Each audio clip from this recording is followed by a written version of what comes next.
What if I told you there are islands in the United States, so overlooked that most people don't even realize they're inhabited? Places where the cost of living can be extremely low, and in rare cases, housing comes through work, caretaking, or long-term arrangements rather than traditional rent. In a country famous for expensive coastal living, the idea sounds almost unreal. Yet these islands quietly exist, scattered far from crowded tourist routes. Another question worth asking is why these islands were forgotten in the first place. Many were once active fishing hubs, military outposts, or trade stops. Over time, industries declined, transportation routes changed, and population shrank.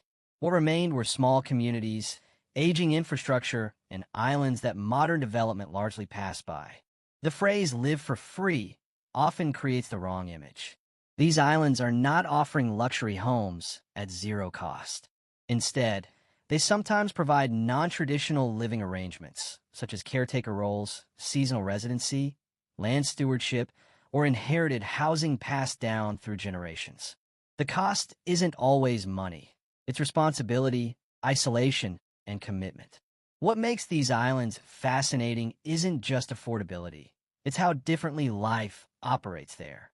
On many of these islands, schedules are shaped by tides, weather, and ferry availability rather than traffic or office hours. Daily routines feel closer to nature than to modern city life, creating a rhythm that many people find both challenging and deeply calming. Most forgotten U.S. islands are small, often home to just a few dozen or a few hundred residents. Grocery options are limited. Medical services may require travel to the mainland. Internet access can be inconsistent. These realities quickly separate curiosity from capability. Living on an island like this isn't about escaping responsibility. It's about accepting a different kind of responsibility altogether. Another hook that surprises people is that many residents choose to stay, even when leaving would be easier. Deep family roots, emotional attachment, and a sense of independence keep communities alive. For them, the island isn't isolated, it's grounding. Visitors often describe these places as quiet, slow, and deeply personal. Housing on forgotten islands often doesn't function like mainland real estate. Some homes are family-owned for generations. Others are seasonal structures used only part of the year. In certain cases, people live in exchange for maintenance, caretaking, or community roles. While not free in the traditional sense, these arrangements significantly reduce the cost of living. Transportation is another defining factor. Boats and ferries are lifelines. Miss one, and plans change. Weather can delay supplies. This unpredictability forces flexibility and patience, qualities that become essential for island life. For some, this is frustrating. For others, it's freeing. It's also important to address safety and legality. These islands are not lawless or abandoned. They operate under U.S. jurisdiction, with local governance, rules, and community expectations. Any living arrangement is subject to permission, agreements, and local regulations. This video is about awareness, not guarantees. What makes Forgotten Islands especially intriguing today is how modern life has changed what people value. Remote work, minimalism, and interest in alternative lifestyles have renewed curiosity about places once considered impractical. While island life isn't for everyone, it challenges assumptions about where and how people can live. These islands aren't escapes from reality. They are reality, just stripped down. They demand adaptability, respect for nature, and strong self-reliance. The reward, for those who can handle it, is space, quiet, and a lifestyle that feels increasingly rare. In the next part, we'll begin exploring how people actually manage to live on these islands at extremely low cost and what kinds of arrangements make that possible. How can anyone live on a U.S. island with little to no rent without breaking laws or relying on myths? The answer is much less dramatic than social media makes it seem, and far more realistic. On Forgotten Islands, living for free usually means reducing money-based living costs through responsibility-based arrangements, not being handed a home with no obligations. One of the most common paths is caretaking. Many islands have properties that are only occupied seasonally or owned by families who no longer live there full time. Rather than leaving homes empty and vulnerable to weather damage, owners sometimes allow individuals or couples to live there in exchange for maintenance, basic repairs, or year-round presence. Rent may be extremely low or waived entirely, but the work and responsibility are constant. Another arrangement involves community roles. On very small islands, residents often wear multiple hats. Someone might help with dock maintenance, assist with ferry operations, manage shared utilities, or help maintain public spaces. In return, housing costs may be reduced or shared. These setups are informal but built on trust and long-term commitment, not quick moves. Fishing and subsistence living also play a role on some islands. While not free, food costs can be drastically reduced through fishing, small-scale farming, or shared resources. Many island residents trade goods and services rather than money. This doesn't eliminate expenses, but it changes how survival works day to day. Another hook people don't expect is inheritance-based housing. On several forgotten islands, families have lived there for generations. Homes are passed down, not sold. New residents may move in through marriage or long-term partnership, entering a system where housing isn't tied to the market. This kind of free living is deeply tied to social structure rather than opportunity listings. Seasonal residency is another way costs are minimized. Some islands are only accessible or practical to live on during certain months.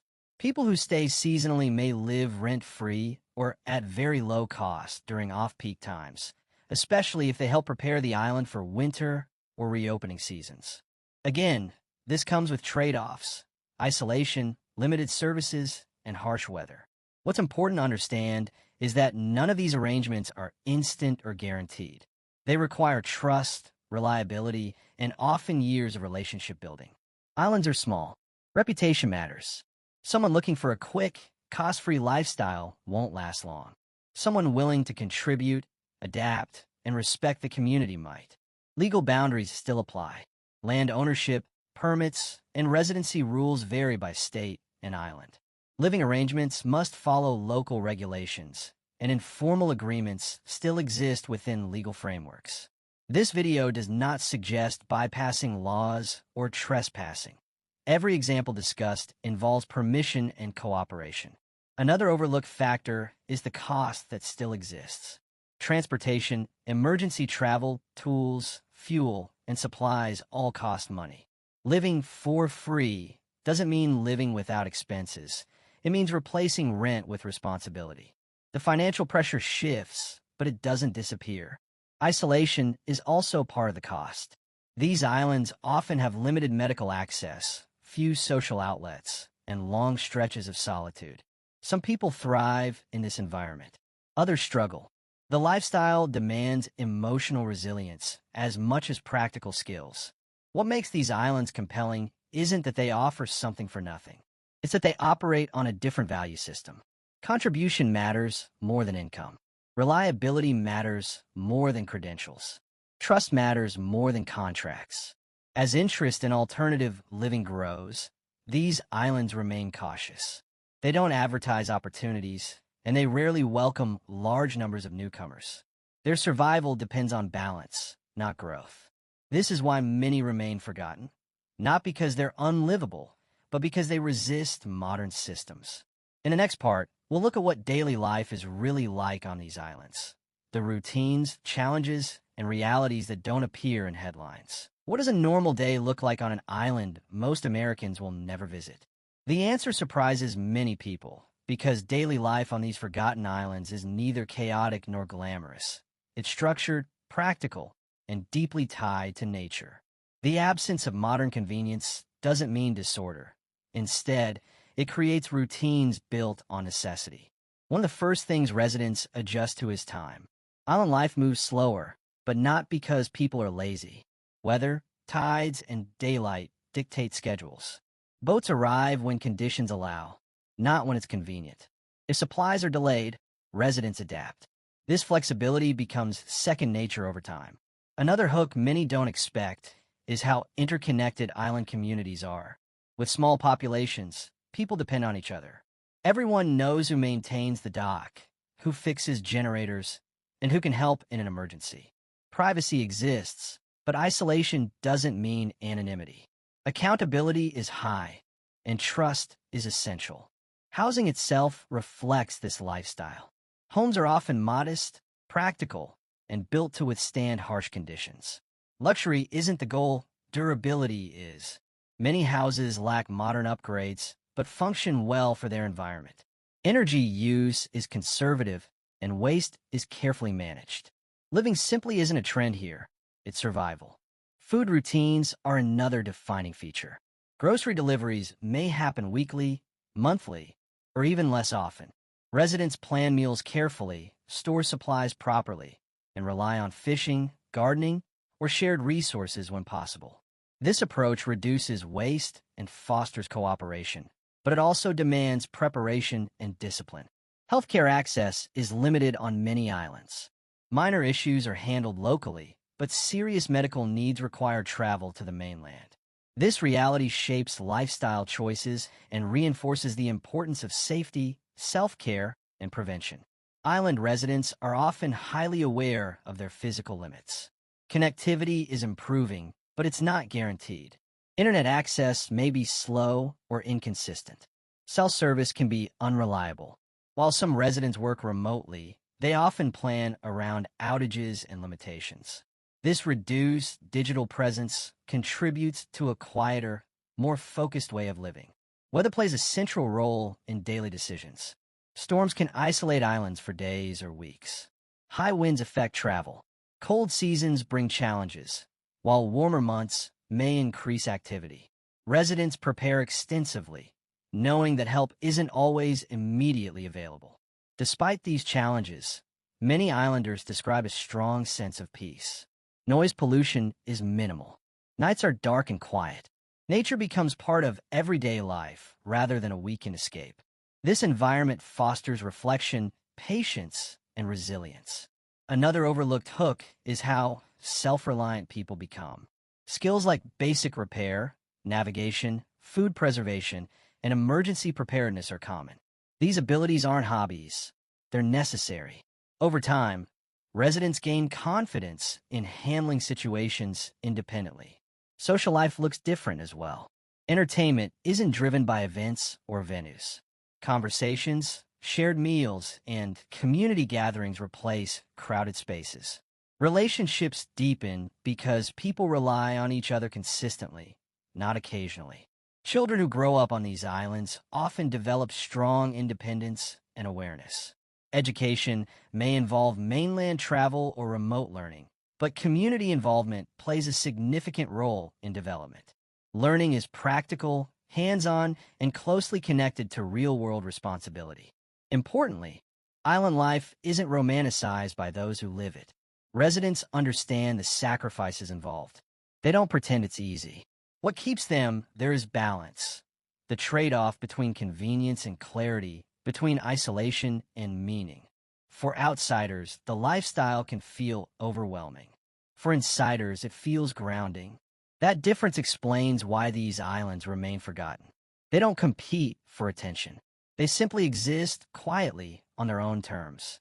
In the next part, we'll begin exploring specific forgotten U.S. islands and the unique living situations each one offers, helping you understand which types of people thrive in these environments. Which islands in the United States have been quietly left behind by modern development? And why do people still live there? The answer reveals a pattern.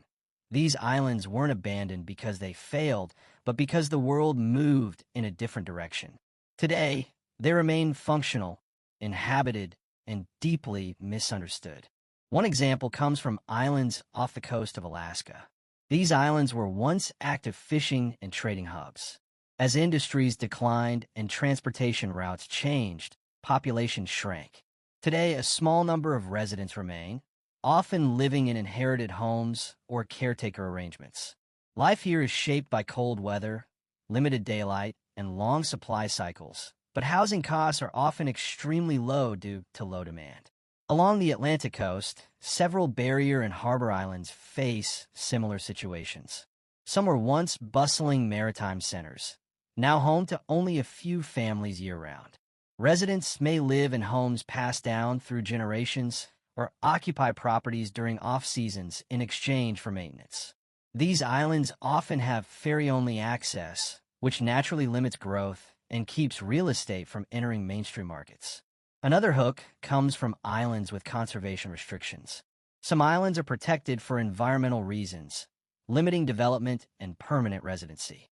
In certain cases, individuals are allowed to live there as caretakers, researchers, or land stewards. While these roles don't always include traditional wages, housing may be provided or heavily subsidized. This creates a unique form of low-cost living tied directly to preservation. In the Pacific, remote island communities operate under entirely different systems. Supplies arrive infrequently, and local economies depend on cooperation rather than competition. Homes are functional rather than commercial, and residency often depends on long-term commitment rather than financial qualification. These islands don't advertise opportunities, but they continue to sustain small populations. Some forgotten islands are connected to former military use. After bases closed, limited civilian populations remained. Infrastructure exists, but development stalled. Housing in these locations may be inexpensive or available through special agreements, especially for individuals willing to maintain and use facilities or assist with local services. What all these islands share is resistance to rapid growth. They don't expand easily. Transportation limitations, environmental rules, and community preference prevent overdevelopment. This keeps costs low, but also maintains a way of life that prioritizes sustainability over profit. Living arrangements on these islands vary widely. Some residents own homes outright, but face higher logistical costs. Others live in shared or community-owned housing. In certain cases, people live rent-free in exchange for year-round presence, security, or upkeep. These situations are based on trust and long-term reliability, not contracts posted online. Another important hook is that not everyone is welcome or suited to island life. Communities are cautious about newcomers. Someone who views the island as an escape or novelty may struggle. Those who succeed are usually adaptable, respectful, and willing to integrate fully. Island economies are small but stable. Income may come from fishing, tourism, seasonal work, remote employment, or local services. Money circulates differently, and material wealth isn't the primary measure of success. Education, healthcare, and infrastructure are limited, but they function within realistic expectations. Residents understand constraints and plan accordingly. This awareness reduces dependence and increases self-sufficiency. What makes these islands truly forgotten isn't neglect, it's choice. They opt out of modern systems that prioritize speed, scale, and constant growth. Instead, they focus on continuity and survival. As more people search for alternatives to expensive urban living, curiosity about these islands is growing. Still, they remain protected by geography, culture, and practicality. Only a small number of people will ever live on them, and that's exactly how residents prefer it.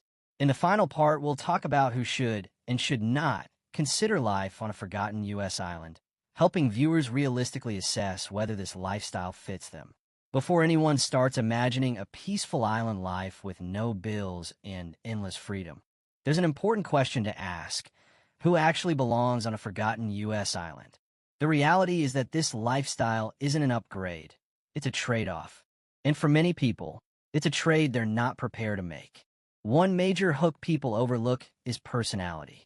Island living favors individuals who are self-motivated, patient, and comfortable with solitude.